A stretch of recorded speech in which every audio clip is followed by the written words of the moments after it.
우리가 믿는 성경의 하나님은 구원의 하나님입니다. 기독교는 불교나 다른 종교들처럼 사람들 스스로가 선행을 해서 자기를 깨끗게 하고 자기를 이루어가는 그런 윤리의 종교가 아닙니다. 또한 참선을 하거나 깨달음을 얻어서 완성된 자아를 향하여 나아가는 그런 구도의 종교도 아닙니다. 하나님을 신앙하는 우리 신자들은 초월의 하나님이 우리가 사는 이 세상 안으로 들어오셔서 자기 백성을 구원하시는 그 하나님의 구원을 경험해야 합니다. 경험하게 됩니다. 사람들은 자기 안에 자기를 구원할 만한 그러한 능력이나 에너지가 있을까요? 없을까요? 없습니다. 사람은 자기 안에 자기를 구원할 에너지가 없기 때문에 자기 밖에 있는 그 절대적 존재로부터 오는 그 구원을 필요로 하는 그러한 존재들입니다. 성경이 전해주고 있는 바에 의하면 우리 사람이 하나님과의 언약을 깨트렸습니다. 아담이 하나님과의 언약을 깨트렸죠. 그래서 그 첫사람 아담이 인류를 대표로 하여 맺은 그 하나님과의 그 언약이 깨져버리고 말았기 때문에 그 결과 하나님과의 관계도 깨어지게 되었습니다. 본래 우리는 하나님과 어떤 관계냐면 하나님에 대하여 종속적인 관계입니다. 하나님이 생명이시고 하나님의 생명의 근원이시기 때문에 하나님의 창조물인 우리들은 하나님을 의존해야만 존재할 수 있는 그런 존재입니다. 하나님을 떠나면 우리가 살 수가 없어요. 왜냐하면 생명의 근원으로부터 떨어지는 것이기 때문에 우리는 하나님 없이는 살 수 없는 그런 존재라는 말입니다. 그런데 아담이 하나님을 떠나버렸기 때문에 그 생명을 잃게 된 것입니다. 우리 가운데는 아무도 자기 스스로 자기를 구원할 수 있는 사람이 없기 때문에 우리가 생명을 얻기 위해서는 이 모든 것 위에 이 죄된 세상을 초월해서 존재하시는 그 하나님이 우리를 구원해 주셔야만 하는 거예요. 그래서 우리를 구원하시기 위해서 하나님이 우리가 살고 있는 이 세계 안으로 들어오셔서 우리의 죄의 짐을 대신 짊어지시고 우리를 모든 죄의 책임에서 벗어나게 하셨습니다. 이것이 무슨 사건이죠? 그리스도의 십자가의 사건입니다. 그리스도의 십자가, 그의 죽으심이 우리의 구원이 된 것입니다. 구약의 성도들이, 성경을 보면 구약의 성도들이 그 구원을 경험하곤 하는데 그 자체로도 아주 기쁘고 감격스러운 일이지만 이 구약에 나오는 구원의 사건들은 예수님을 통해서 우리에게 베풀어 주시는 그 하나님의 궁극적인 구원을 예표적으로 보여주는 그림자와 같은 것들이에요. 그 예표의 역할을 합니다. 그래서 구약의 성도들이 경험한 하나님의 구원을 우리가 성경을 통하여 간접적으로 경험할 때 그들이 경험했던 어떤 육체적인 상태의 변화, 가령 종이 되었던 것에서 벗어나서 젖과 꿀이 흐르는 땅으로 들어간 것, 그런 상태의 변화, 또는 가난을 탈피하고 음식과 그 마실 것이 끊어지지 않도록 풍성하게 되는 그러한 상태의 변화, 또는 병들어 죽어가던 사람이 새로운 생명을 얻는, 건강을 회복하는 그러한 육체의 삶의 변화, 이러한 물리적 변화에 우리의 관심을 쏟아부으면 안 되는 것이에요. 하나님 구원의 그 참 의미는 이런 물리적 삶의 변화에 있는 것이 아니라 우리를 다시 하나님과 관계하게끔 하는, 하나님과 우리 사이의 관계의 변화, 다시 말해서 그 본래의 관계로 회복하는 것에 우리의 구원이 있기 때문에 그렇습니다. 그래서 하나님은 애굽에서 건져낸 이스라엘 백성과 새로이 언약을 체결하시고 뗄 수 없는 하나님과 그 백성과의 관계를 맺으시는 거예요. 애굽에서 건져내는 것으로 하나님의 구원이 끝나는 것이 아니라 그것은 하나님과 이스라엘 백성들이 맺는 새로운 언약의 하나의 예표에 불과한 것이기 때문에 하나님은 광야에 들어가시자마자 거기서 이스라엘 백성들과 새로운 언약을 체결하시고, 하나님은 이스라엘 백성들의 하나님이 되시고 이스라엘 백성들은 하나님의 백성이 되는 그 관계 안으로 다시 들어갑니다. 하나님과의 본래의 관계에서 우리는 하나님에게 완전히 종속된 존재입니다. 우리는 하나님 없이는 살 수 없는 존재로 처음부터 그렇게 만들어졌습니다. 종속되었다 그러니까 좀 기분이 나쁘신 분 계시나요? 예. 우리는 이 종속되었다는 이 말이 우리를 조금 신경 쓰이게 만듭니다. 마치 종이나 노예처럼 우리의 자유를 다 억압받고 하나님이 하라는 대로 그냥 막 해야 되는 그러한 억압된 존재로 비하되는 그런 느낌이 이 종속이라는 말에 있습니다. 그런데 물고기를 예를 들어보면 물 밖으로 자유롭게 돌아다니는 것이 오히려 물고기의 생명을 위태롭게 만듭니다. 물 밖에서 물고기는 자유로울 수 있을까요? 없을까요? 없습니다. 물 안에만 거해야 하는 것이 그 물고기를 억압하는 것이 아닙니다. 오히려 더 자유롭게 만들어주는 것이죠. 우리도 그렇습니다. 하나님 안에만 거하는 것, 이것이 하나님에게 종속되어 자유를 억압당하는 것이 아닙니다. 하나님 안에만 거하는 것, 그것이 오히려 우리를 자유롭게 만들어주는 거예요. 우리의 삶의 일거수일투족, 삶 전체가 하나님의 섭리와 하나님의 보호와 간섭 아래에 있는 것, 하나님이 우리를 억압하는 것이 아니라 하나님이 베푸신 구원 안에 거하는 것이고 우리가 자유롭게 되는 길인 것이죠. 그래서 성경의 사람들은 하나님의 구원을 늘 노래합니다. 시편의 많은 시들이 하나님을 구원의 하나님입니다 이렇게 불러요. 다윗도 하나님의 구원을 많이 경험했던 사람이고 그 구원의 노래를 많이 부른 사람입니다. 오늘 우리가 읽은 이 시도 다윗이 부른 구원의 노래입니다. 이 노래를 부르며 다윗은 하나님의 구원을 찬양하고 사람들을 그 구원의 하나님께로 막 초대하고 있습니다. 오늘 성경 읽어보면 1절부터 3절은 하나님에 대한 그 찬양의 노래입니다. 다윗이 그러죠. 나는 항상 여호와를 송축합니다. 여호와 하나님을 자랑합니다. 사람들을 하나님 찬양하는 일에 초대도 합니다. 함께 여호와는 광대하시다 노래하자고 사람들을 부릅니다. 여호와의 이름을 높이자고 사람들에게 요청합니다. 그리고 나서 4절부터 그 이유를 쭉 보면 왜 자기가 이렇게 하나님을 찬양하고 노래하는지 그 자기의 체험을 소개합니다.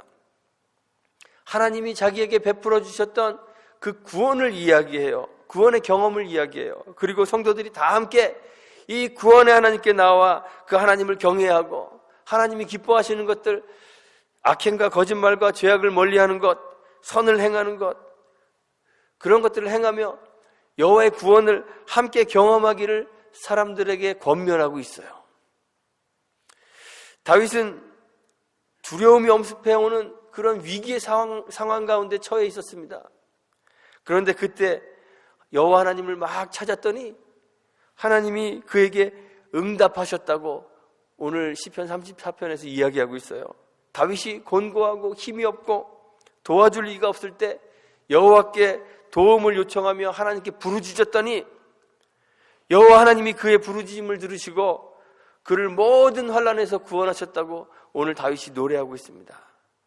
그리고 그 하나님의 구원을 경험한 후에 확신에 가득 차서 성도들을 하나님께로 초청합니다. 오늘 8절에 보니까 여호와의 선하심을 맛보아 할지어다 그래요. 맛있는 거 내가 먹어보면 막 사람들에게 소개해주고 싶잖아요. 와, 어느 집 가서 먹었더니 되게 맛있더라. 우리 언제 한번 가자 그러시잖아요. 다윗이 여호와의 그 구원의 경험을 한 거예요. 그리고 그게 너무 맛있어서 여호와의 선하심을 맛보아 할지어다. 사람들에게 그 구원을 한번 경험해 보라고 초대합니다. 경험해 보지 않고서는 알 수 없는 그 하나님의 구원 안으로 성도들을 초대하고 있어요. 그런데 다윗이 경험한 구원의 사건이 도대체 뭘까요? 오늘 이 시편 34편 앞에는 표제어가 붙어 있는데 그 표제어가 이렇게 되어 있습니다. 다윗이 아비멜렉 앞에서 미친 채 하다가 쫓겨나서 지은 시, 이런 표제가 붙어 있습니다. 이 아비멜렉은 블레셋 왕의 그 이름입니다. 이집트에서는 왕들을 다 바로라고 부르죠. 블레셋 왕의 이름이 이제 아비멜렉인데, 이 사람의 이름은 원래 아기스입니다. 이 사무엘상 21장에 이 다윗이 구원을 얻는 이 사건이 기록되어 있습니다. 다윗은 정말 고달픈 인생을 살았던 사람입니다. 하나님과 사람들에게 대하여 신실한 삶을 살았는데, 그런 신실한 삶에도 불구하고 그 신실함에 걸맞는 삶의 열매들을 누리지 못한 그런 사람 가운데 하나입니다. 오히려 그 신실함 때문에 생명의 위협을 느끼고 쫓겨다니는 그런 도망자의 인생을 살았습니다. 사울 왕이 다윗을 죽이기 위해서 혈안이 되어 있습니다. 다윗을 죽이려는 사울의 그 결심이 너무 굳어서 이 이야기를 그 요나단을 통해서 듣죠. 그리고 다윗은 서둘러서 도망갑니다. 먹을 것도 챙기지 못하고 자기를 보호할 무기도 하나 챙기지 못한 채 그냥 맨몸으로 도망가는 거예요. 놉이라는 곳으로 도망갔는데 거기 제사장 아히멜렉이 있습니다. 그래서 그 아히멜렉에게 가서 자기와 함께하는 몇 명의 그 젊은 소년들과 함께 먹을 양식 좀 있냐? 먹을 게 없어서 구걸하는 거죠. 떡 5덩이를 얻어서 함께 있는 소년과 함께 나누어 먹고, 무기가 없으니까 그때 제사장 아히멜렉이 보관하고 있었던 다윗이 죽인 골리앗의 그 칼을 얻어서 그 길을 떠나요. 길을 떠날 때도 급히 떠날 수밖에 없는 상황이 되었습니다. 왜냐하면 다윗이 제사장 아히멜렉과 함께 있는 것을 그 도액이라는 사람이 보게 돼요. 그런데 그 도액은 사울 왕의 신하예요. 그러니까 이제 그 도액을 통해서 그 다윗이 아히멜렉과 함께 있다는 소문이 들어갈 것이고, 그러면 사울 왕이 자기를 쫓아올 것이기 때문에 그것이 두려워서 도망갑니다. 갈 데가 없어요. 갈 데가 없어서 어디로 갈까 고민하다가 유대 땅에는 머물 곳이 마땅치 않아서 가드라는 곳으로 도망을 갑니다. 그런데 가드 왕 아기스에게로 도망갑니다. 근데 이 가드는요, 블레셋 땅입니다. 이스라엘과 적대 관계에 있는 그 블레셋 땅으로 도망가는 것이 가장 안전할 것이다, 이렇게 생각하고 글로 도망가는 거예요. 그런데 가드는 안전할까요? 사실 이 가드라는 곳도 그렇게 안전한 곳이 아닙니다. 가드가 어떤 곳이냐면 골리앗의 고향입니다. 다윗이 쳐 죽인 골리앗의 고향이 가드입니다. 자신이 죽인 골리앗의 고향이 가드로, 거기다가 골리앗이 갖고 있었던 칼을 차고 그리고 도망가는 거예요. 다윗의 심정이 어땠을까요?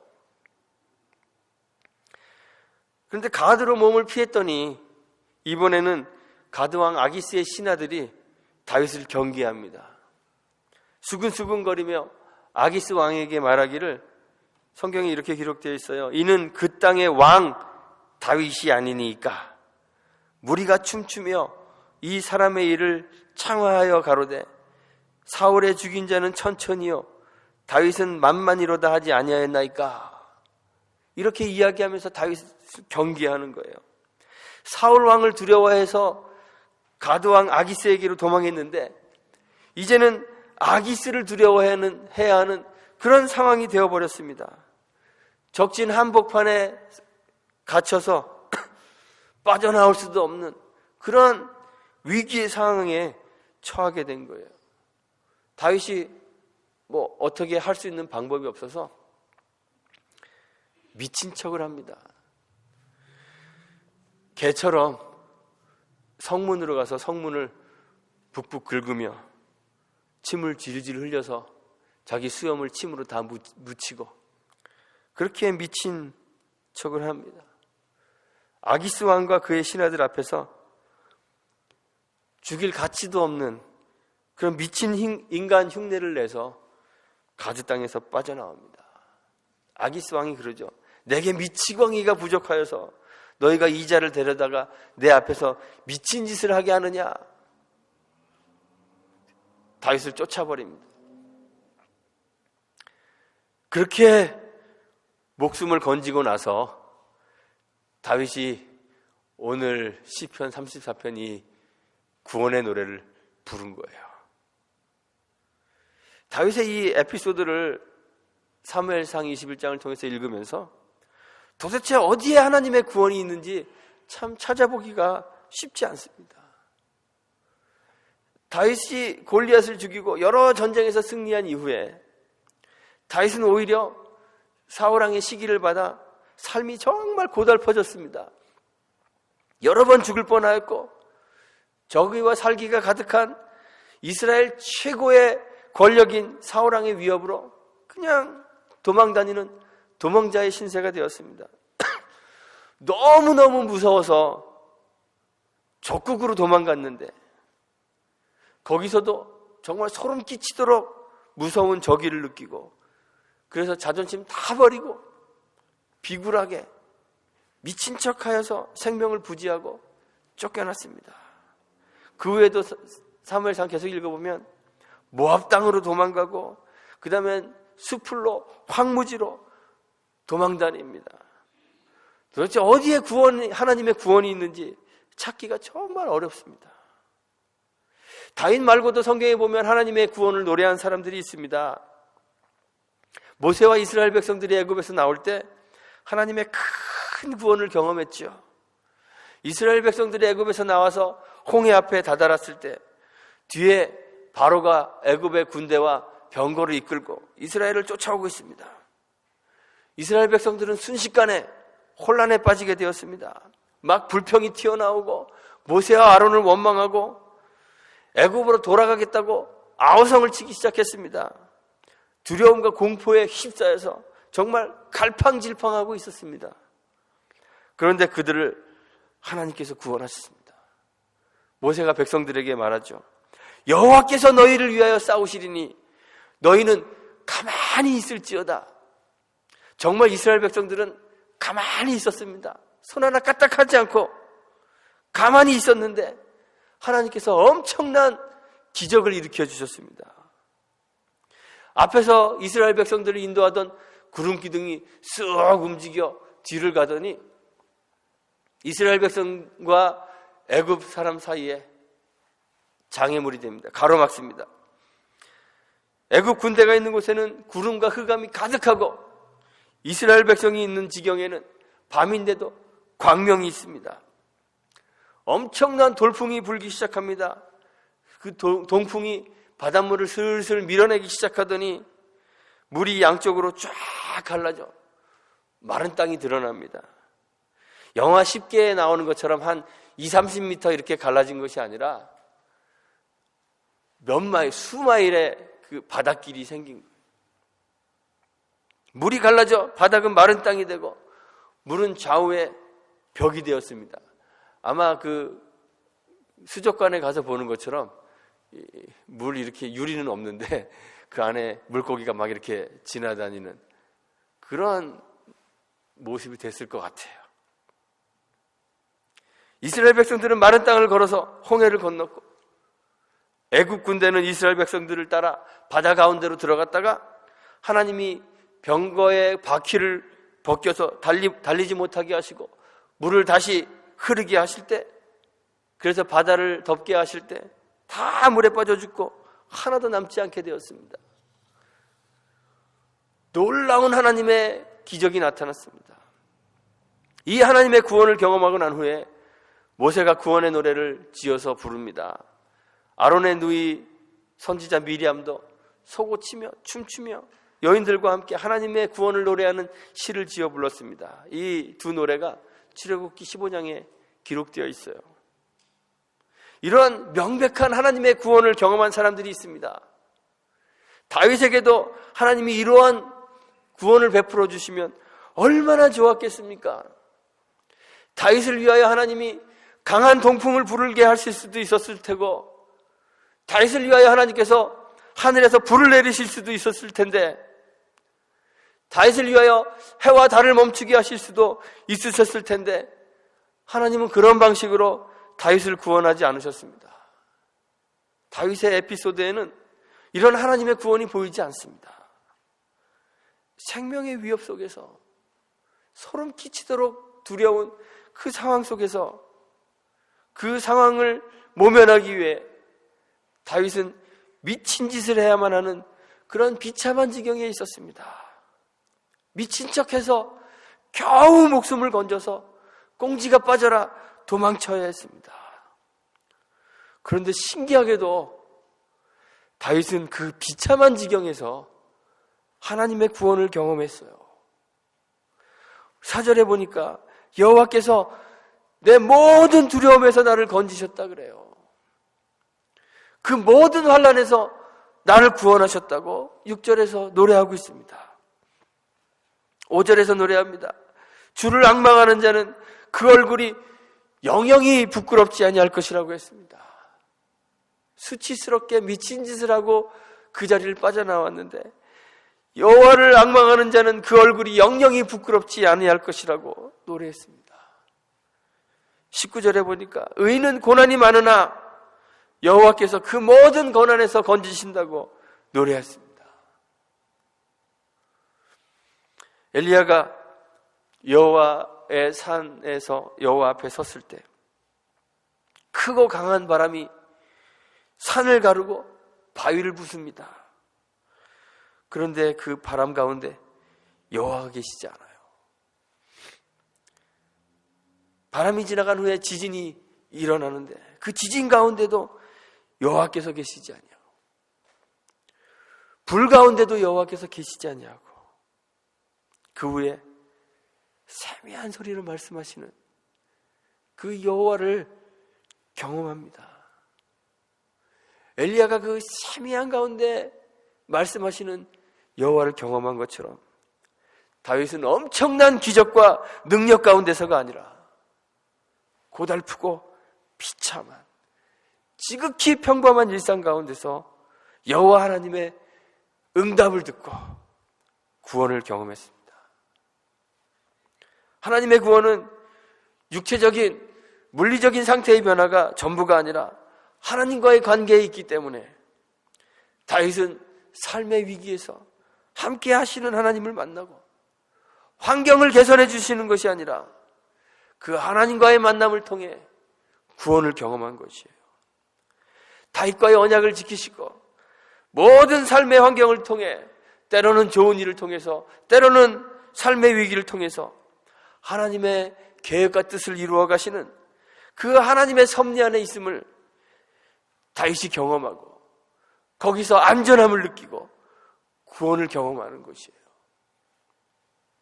하박국 선지자도 이런 구원의 노래를 불렀습니다. 하박국 3장 18절에 하박국 선지자가 노래하죠. 나는 여호와를 인하여 즐거워하며 나의 구원의 하나님을 인하여 기뻐하리로다. 나는 여호와를 인하여 즐거워하며 나의 구원의 하나님을 인하여 기뻐하리로다. 그런데 그 하박국 선지자는 그 구원의 노래를 부를 때 바로 앞에 3장 16절에 보면 내 창자가 흔들립니다. 내 입술은 떨립니다. 내 뼈에는 썩이는 것이 들어왔으며 내 몸은 처소에서 떨리고 있습니다. 이렇게 고백했어요. 무화과 나무는 무성치 못하고 포도나무에는 열매도 없고 감람나무에는 소출도 없고 밭에는 식물도 없고 우리에는 양도 없고 외양간에는 소도 없는데,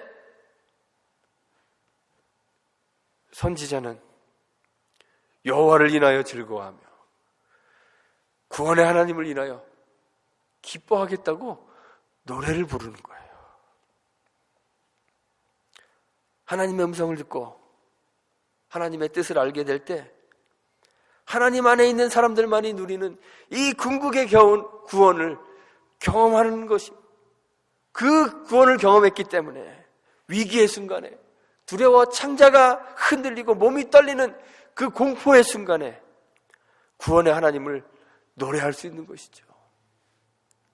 우리도 기적이 아니라 일상에서 하나님의 구원을 경험해야 합니다. 다윗이 노래한 것처럼 의인은 고난이 많기 때문에 우리의 삶에도 많은 고난이 있을 것입니다.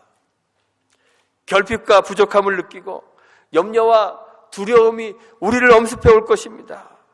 눈물을 흘리며 기도해야 하는 기도의 제목들이 있고 하나님이 응답하시지 않는 것 같아 답답한 일들이 우리들 삶 속에 있을 것입니다. 하나님이 좀 바다를 갈라주시든지 불을 내려주시든지 죽은 자를 벌떡벌떡 일어나게 해주시든지 우리 인생의 앞길에 탄탄대로를 깔아주시면 얼마나 좋겠습니까? 그런데 신자가 경험하는 하나님의 구원은 거기 있지 않습니다.